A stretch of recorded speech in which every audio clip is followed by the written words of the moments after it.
এই নবীর উম্মতের দল। এক সাহাবী উঠে দাঁড়াইয়া বলে, নবী,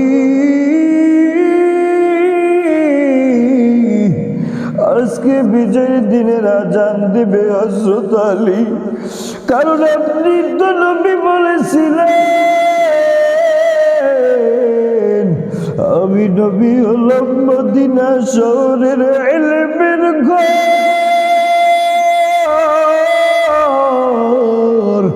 আমার সাহাবী, আমার জামাতা, আমার চাচতো ভাই আলী হলো ইলমের ঘরের দরজা।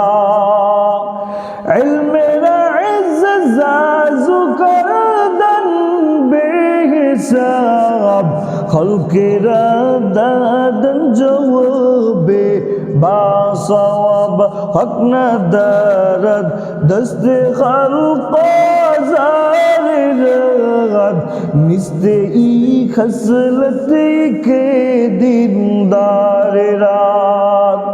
ওমরের খেলাফত চলাকালীন একটা মহিলা এসে সামনে দাঁড়ায়া গেল, ও খলিফাতুল মুসলিমিন, আমি একটা জিনাকারিনী মহিলা, আমার বিচার করেন। আমি জিনা করেছি, আমি জিনাকারিনী নারী, আমার বিচার করেন। আমার গর্ভে একটা অবৈধ বাচ্চা।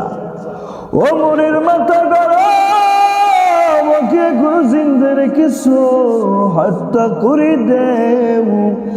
আলী বলে, না না। বলে, কেন?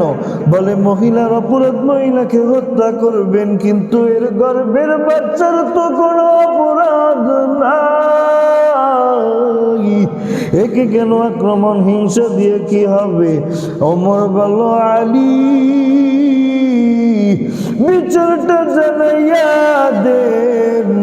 আলী বলে, ও নারী, তাড়াতাড়ি বাড়ি যাও, তোমার গর্ভের বাচ্চা যেদিন দুনিয়ায় প্রসব হয়ে যাবে, সুস্থ মন নিয়ে আদালতে চলে আসবে, তোমার বিচার করা হবে। বিচার যেই ওমরকে শেষ নবী বানানোর জন্য আল্লাহ তাআলা বলেছিল, আল্লাহ রাসূল বলেন, আমি নবী যদি শেষ নবী না হইতাম,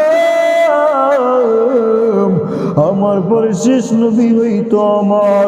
ওই কালো রঙের গিলাপটা ধরিয়া ওই হাজরে আসওয়াদটাকে ওমর চুমোয় আর বলে, ও পাথর,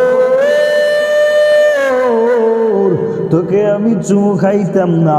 কেন খাই তুই জানো? তোর ভিতরে ভালো করার কোনো শক্তি নাই, খারাপ করার কোনো শক্তি নাই। আল্লাহর নবী খেয়েছে দেখে আমিও খাই।